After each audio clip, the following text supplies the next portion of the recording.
Bunda berharap semua dalam keadaan yang sehat dan sudah mandi, sudah bersih menggunakan pakaian yang rapi, karena kita akan berjumpa dengan Tuhan Yesus dalam ibadah. Sebelum kita membuka ibadah kita, persiapkan dulu Alkitabnya, uang persembahannya, dan minta mama atau papa mendampingi kalian dalam ibadah IMPA. Ibadah IMPA minggu ini berjumpa dengan Bunda Eka dan Kak Boy yang akan melayani dalam pelayanan firman Tuhan. Kita akan persiapkan hati kita dalam saat teduh. Silahkan.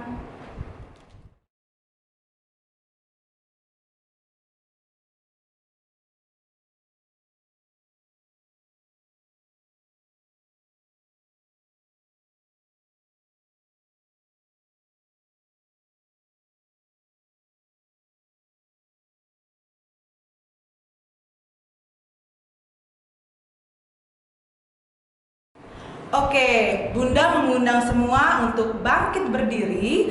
Kita akan membuka ibadah kita dengan bernyanyi dua lagu, Matahari Bersinar Terang dan Hari Ini Harinya Tuhan.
Kita akan membuka ibadah kita dalam doa.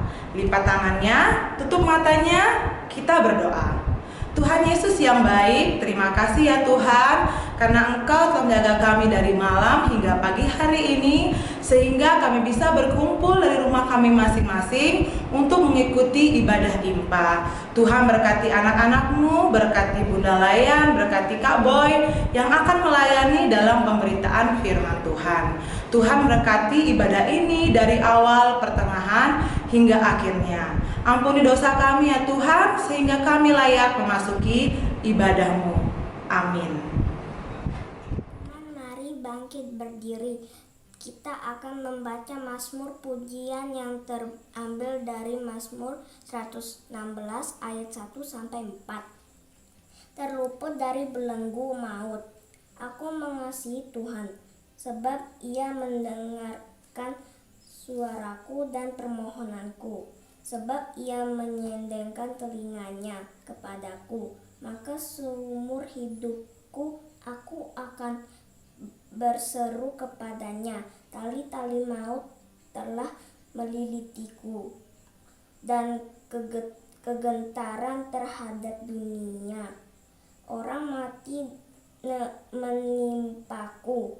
Aku mengalami kesesakan dan kedukaan, tetapi aku menyerukan nama Tuhan. Ya Tuhan, luputkanlah kiranya aku.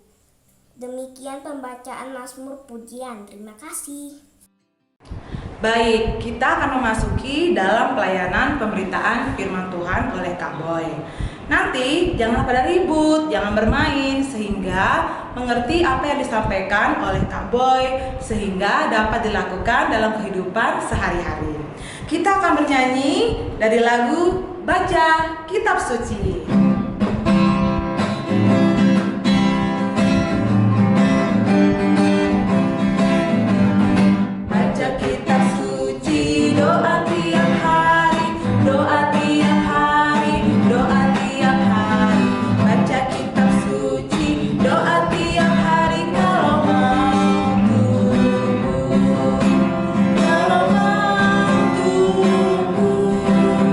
Kalau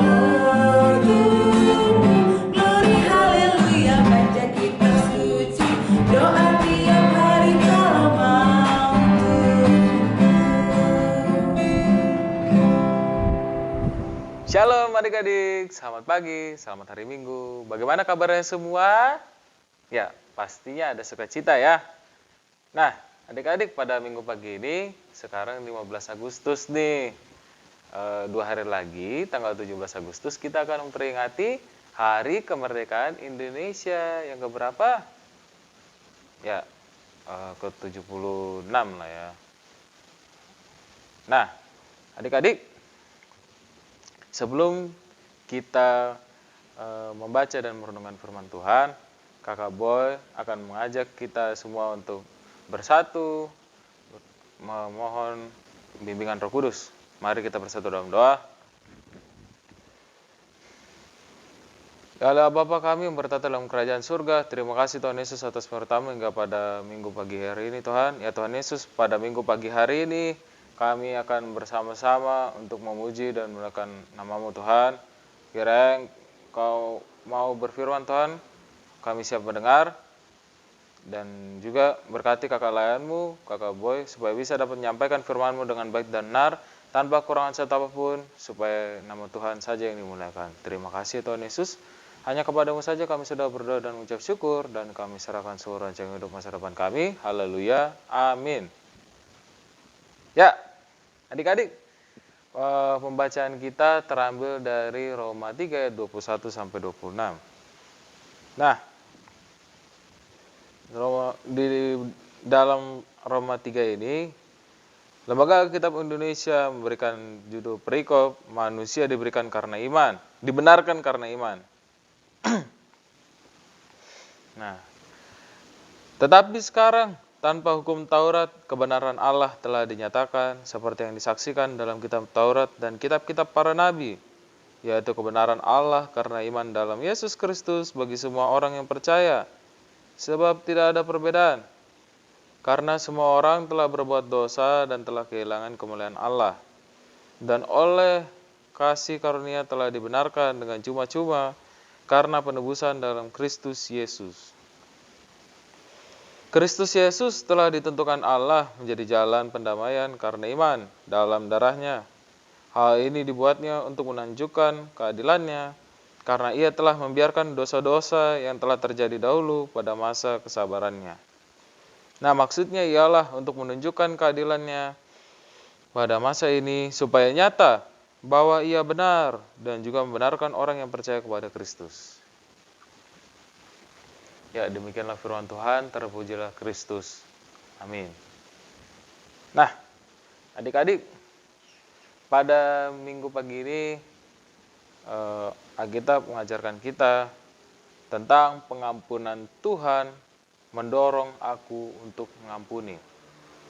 Nah, sekarang kakak mau jelaskan ya.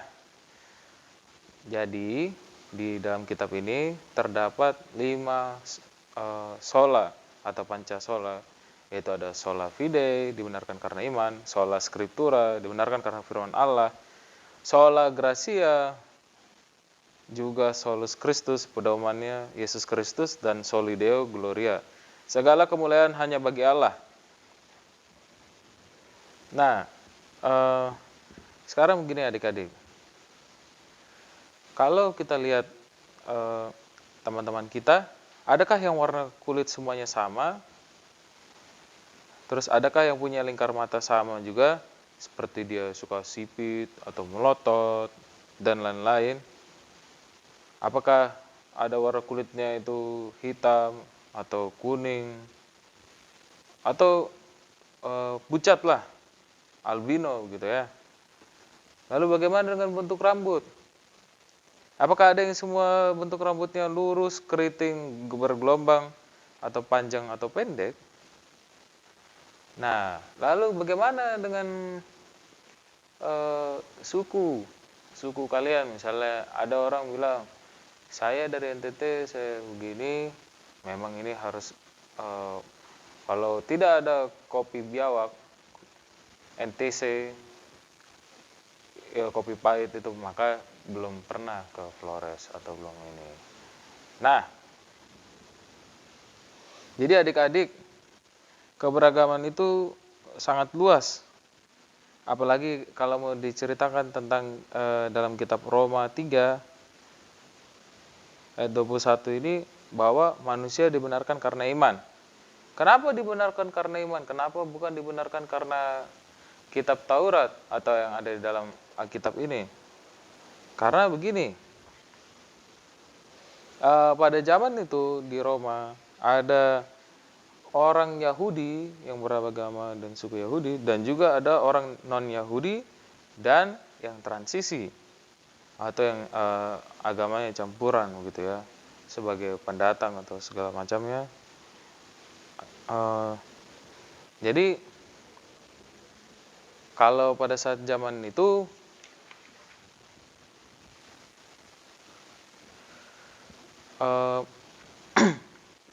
di sana Paulus mengajarkan bahwa kita semua harus saling menghormati, tidak boleh saling menjatuhkan sama satu sama lain. Kenapa? Karena Yahudi di ini memang dia aturannya keras. Satu, kalau misalnya ada orang tidak menghormati hari Sabat atau tidak mau berdoa atau begini, maka dia akan dianggap kafir dan bisa dimusuhi. Yang kedua, kalau tidak menghormati hukum Taurat itu yang ada ada 10 di dalam Keluaran 20 ayat 20 ayat 1 sampai 20 itu, maka ya hukumannya ada dilempari batu sampai mati. Itu kalau dia menghina, ada juga melakukan perzinahan dan yang lain-lainnya. Nah, jadi kalau begitu, apa yang harusnya kita lakukan? Di Indonesia ini kan ada suku, ras, dan agamanya itu ada banyak. Karena ada yang bilang kalau kita hidup di ibu kota ada di Jawa atau di Jakarta, maka kita mengikuti suku atau adat dari Jawa, maka itu akan mempengaruhi semua yang tinggal di daerah atau di provinsi dan segala macamnya. Nah, adik-adik, kalau kita lihat di berita TV-TV nih, biasanya kan kalau adik-adik ngelihat kan, kalau ada film apa begitu, atau tentang iklan-iklan gitu bilang, apa sih, siapa lu, siapa gua, atau kamu siapa, mau ngapain, jadinya pelit, nggak mau ini juga. Bahkan mulai dari rumah, dari sekolah, sampai pergi ke tempat makan juga, sampai ke kantin atau keluarnya. Nah, itu maksudnya gimana? Apa yang harus kita lakukan? Karena kalau di dalam Alkitab ini memang hidup orang Yahudi dan juga non-Yahudi, karena mereka ada yang memelihara tradisi, bisa sampai saling menghancurkan satu sama lain. Nah, jadi contohnya begini, kalau misalnya ada orang bilang kalau misalnya ngerokok atau apa gitu itu nggak keren atau bagaimana. Nah, sekarang kita tanyain lagi, semua orang punya hak untuk bisa dapat hidup, untuk bisa dapat punya pendidikan dan yang lain-lain. Pertanyaannya adalah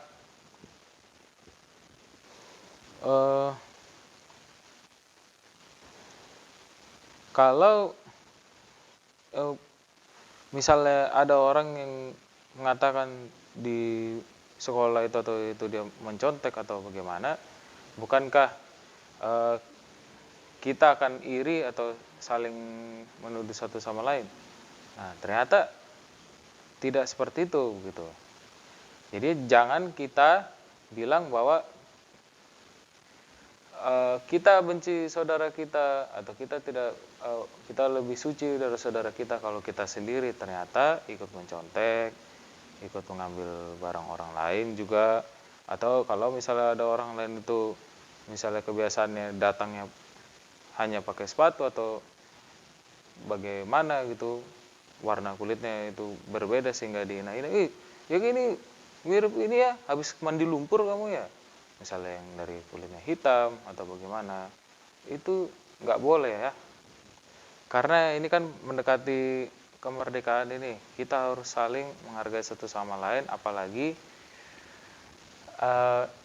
agama di tempat kita itu ada 6 di Indonesia ini, yaitu Kristen Protestan, Kristen Katolik, Islam, Hindu, Buddha, dan Konghucu.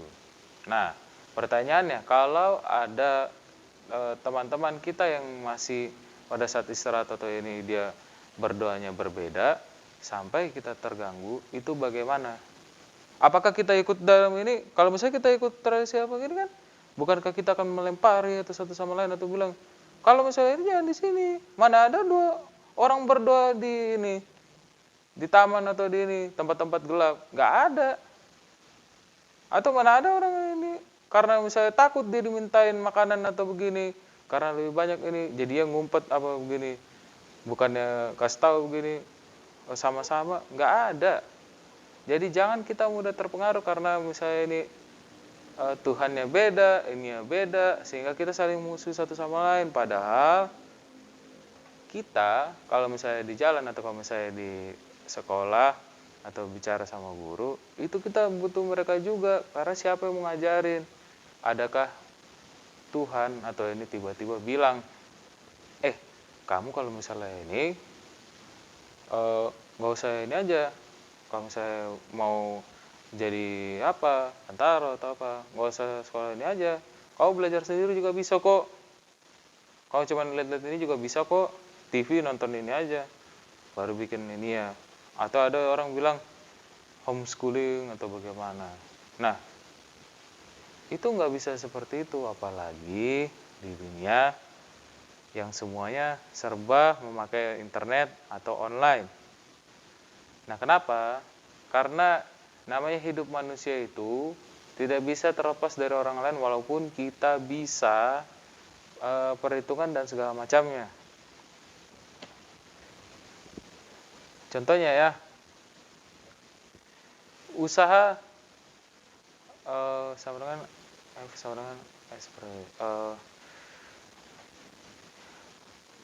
ada usaha tidak mengkhianati hasil atau bagaimana itu kan, itu tidak mungkin orang yang sudah berusaha begini menabur hasil ini ya sia-sia.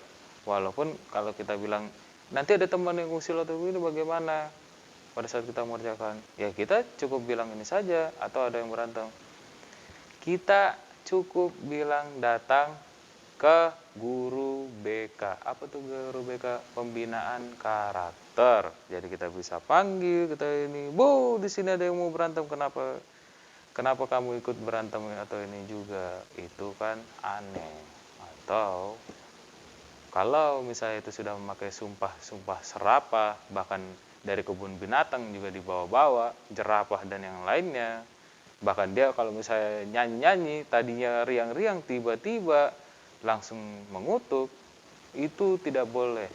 Karena siapapun yang memakai bahasa Sanskerta untuk mengutuk sesamanya dengan nada-nada yang lain adalah salah di mata Tuhan. Kenapa? Karena kita sama-sama belajar. Mulai kakak juga belajar, kalian juga belajar. Bahkan guru yang dari ini pun juga mengajarinya tidak sembarangan. Walaupun kalian pasti mikirkan, ini juga kalau misalnya ibu apa begini atau ini, paling juga kalau makan juga sendiri-sendiri atau begini, nggak akan ada mau bagi-bagi. Ya nggak usah, jangan begitu pikirannya. Tetap aja ingat, saya tidak punya ini. Kalau teman kamu sudah bilang seperti itu dan ikut mau bantu, ya sudah bantu. Tapi kalau misalnya tiba-tiba dia kesal, tiba-tiba langsung dicuri atau bagaimana, itu bisa kamu lapor sama guru atau bisa kamu inikan juga, kamu nasihati kalau nggak mau juga. Bukannya kamu yang tiba-tiba punya mobil atau punya ini bilang, lu kalau misalnya lewat ke sini nanti gue tabrak atau gue ancam bagaimana. Nggak boleh seperti itu. Kenapa? Karena bisa aja orang yang tadi kita hina-hina itu, dia bisa perbaiki mobil, dia bisa ini juga, Dan kamu cuma tahu, pokoknya aturan ini harus ada begini. Kalau dalam mobil itu harus ada aki atau begini, cuman bisa ini aja. Nah, kamu nggak tahu sama sekali kan? Sampai kamu pukul-pukul itu mobil, itu nggak akan jadi apa-apa. Oke? Nah, jadi nggak ada istilahnya kalau misalnya kita pergi sama teman-teman atau melihat orang lain lebih sukses, jadinya kita marah-marahin sama orang tua kita walaupun kita betul-betul butuh juga. Nggak ada itu istilahnya. Yang ada adalah kita sama-sama memuji Tuhan, bernyanyi-nyanyi, semakin merdu suara kita, semakin kita berusaha untuk berbuat baik, maka Tuhan sendiri yang akan mengingatkan kita. Jadinya orang yang tadi berbuat jahat gini, tadi mau usilin kita, dia kan juga bawa makanan tuh. Jadinya dikasih kita makan sama-sama tuh. Berdoa paling juga sama-sama, walaupun tetap ada batasan. Misalnya, saya tidak makan ini, saya tidak makan ini, dan yang lain sebagainya. Jangan kita sengaja jebak juga. Biarkan saja, walaupun kita sebenarnya ada yang kesal juga. Misalnya, kemarin dia pinjam ini bagaimana, tapi kok pada saat ini rusak barang kita atau bagaimana, itu nggak usah sampai kita bilang apa penipu lalu kita lapor juga, kamu besok saya bawa polisi atau bagaimana, atau sampai panggil tentara atau bagaimana, keluarkan uang 11 juta dan yang lainnya. Itu buat apa? Oke? Jadi yang ingin kakak sampaikan di sini adalah bahwa kalau kita menerima kesusahan dari orang lain, walaupun kita sudah memberikan yang terbaik, ingatlah 1 Petrus 2:24 bahwa Tuhan Yesus itu sudah mati menanggung dosa kita di kayu salib, dan oleh karena bilur-bilurnya kita telah sembuh. Kalau kita tidak sembuh terus mati bagaimana? Ya kita pasti masuk surga. Asalkan kita tetap ingat, dan doa Bapa kami itu juga tetap harus ingat pada saat begitu. Jadi nggak ada tiba-tiba pada saat ini, Tuhan saya berencana akan mencontek dan ini nanti saya doa Bapa kami Tuhan jawab ya. Nggak ada, beneran. Jadi ingat saja, ingat dan kuduskan hari Sabat, itu tetap harus ingat. Walaupun misalnya tetangga kita lagi karaokean atau bagaimana, tetap kita harus ingat, tetap kita harus puji Tuhan. Jadi mungkin kalau misalnya ini kan nggak mungkin ya, atau ada pembantu kita nggak mungkin ya kita bilang gini, udah Mbok saya setruk di ini, bersihin aja dalam itu ya, atau nggak usah begini, terus nggak ada dikasih makan atau gimana, nggak usah, udah terlalu capek. Bahkan Tuhan pun juga udah bosan ngeliat begitu, walaupun kita masih harus belajar juga. Nah, jadi penebusan Tuhan di kayu salib itu juga menandakan bahwa keselamatan itu murni dari Tuhan. Itu ada terdapat di 26 ya.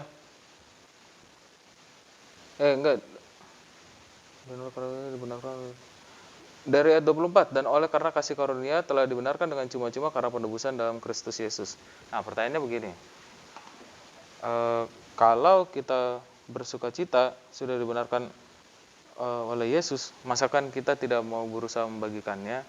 Bukankah Yesus akan berkata, padamu sudah diberitakan keselamatan, tapi pada orang itu belum. Kenapa? Karena dulunya mungkin dia sibuk atau bagaimana, atau dia hidup dari tempat yang susah, harus ke panti asuhan dan segala macamnya. Jadi kalian nggak tahu.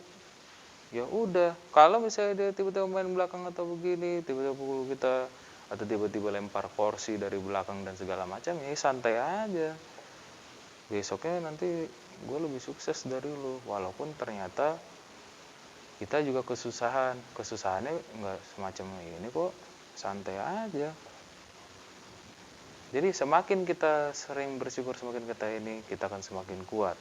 Itulah tandanya anak Kristus lebih percaya kepada Tuhan daripada percaya anting-anting atau kalung atau cincin dan segala macamnya, cuman buat nunjukin gua setara sama bapak lu dan yang lainnya. Nggak usah ya. Oke, Demikianlah firman Tuhan, terpuji Kristus. Amin. Oke, kita sudah mendengarkan firman Tuhan. Sekarang kita akan merespon firman Tuhan dengan bernyanyi lagu Mengampuni Lebih Sungguh.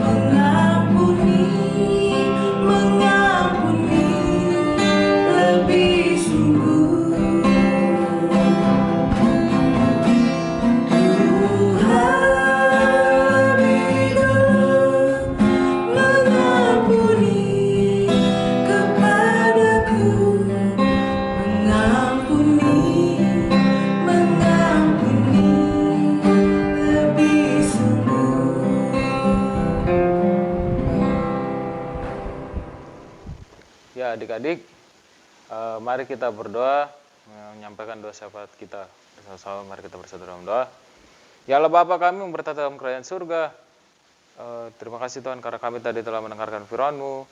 Ajar kami untuk bisa dapat mengampuni, karena kami percaya bahwa Engkau sendiri telah mengampuni dosa kami di kayu salib berdasarkan 1 Petrus 2:24, bahwa Engkau sendiri telah mati di kayu salib dan menjadi juru selamat, dan oleh karena belur-belur-Mu kami telah sembuh. Ya Tuhan Yesus, kami berdoa juga untuk adik-adik kami yang mungkin tidak bisa hadir atau tidak bisa mengikuti ibadah ini pada pagi hari ini. Kiranya Engkau mau sehatkan Tuhan, Kau sembuhkan mereka dari segala macam sakit penyakit. Kau lawatlah secara khusus baik adik-adik kami maupun orang tuanya, supaya bisa tetap selalu memuji dan memakan nama-Mu, dan bisa tetap kuat di masa pandemi ini juga Tuhan. Terima kasih ya Tuhan Yesus. Tolong juga Tuhan, Kau berikan juga kami masing-masing jiwa yang saling mengampuni, juga bisa kami dapat mempelajari satu sama lain, baik kakak lain kami juga bisa dapat menjadi berkat, dan juga adik-adik kami dan juga orang tua kami, supaya kami saling mengasihi dan juga bisa dapat membina dalam suatu keluarga dan bisa dapat menjadi contoh bagi orang tua kami, bagi teman-teman kami, baik di sekolah maupun di tempat yang lain Tuhan. Terima kasih Tuhan Yesus. Kiranya doa ini kami sempurnakan ke dalam Yesus Kristus yang telah mengajar kami berdoa. Ya Allah Bapa kami yang bertata dalam kerajaan surga, dikuduskanlah nama-Mu, datanglah kerajaan-Mu, jadilah kehendak-Mu di bumi seperti dalam surga. Berikanlah kami pada hari ini makanan kami yang secukupnya, dan ampunilah kami akan kesalahan kami, seperti kami juga mengampuni orang yang bersalah kepada kami. Dan janganlah membawa kami ke dalam pencobaan, tapi lepaskanlah kami daripada yang jahat. Karena Engkau punya kerajaan dan kuasa dan kemuliaan sampai selama-lamanya. Amin. Baik anak-anak, sekarang waktunya kita memberikan persembahan. Uang persembahannya dilipat dengan rapi, diserahkan ke mama atau papa, nanti mama dan papa mengantarkan ke gereja. Untuk mengiringi persembahan kita bernyanyi satu lagu, Ku Beri Persembahan.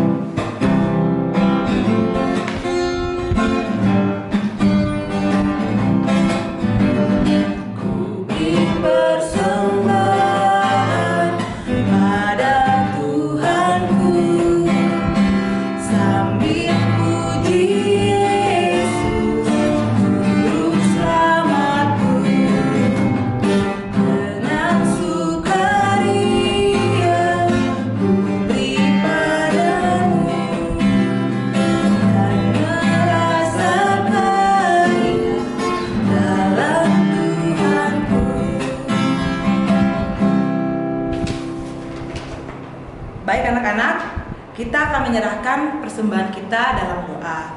Lipat tangannya, tutup matanya, kita berdoa. Tuhan Yesus yang baik, terima kasih ya Tuhan, karena Engkau telah memberikan kami kesempatan untuk memberikan sedikit dari apa yang Engkau berikan kepada kami. Berkati persembahan ini ya Tuhan, sehingga dapat berguna untuk pelebaran kerajaan-Mu di muka bumi ini. Tuhan juga memberkati orang-orang yang mengelola persembahan ini. Terima kasih Tuhan, haleluya, amin. Baik anak-anak, kita sudah di penghujung ibadah kita. Kita akan berjumpa lagi dalam ibadah IMPA minggu depan. Jangan lupa, terima kasih buat tim multimedia, terima kasih buat tim musik, terima kasih buat Kak Boy yang telah melayani dalam pelayanan firman Tuhan. Tuhan Yesus memberkati pelayanan selanjutnya. Sekarang kita akan menutup ibadah kita bernyanyi dari lagu KASIH.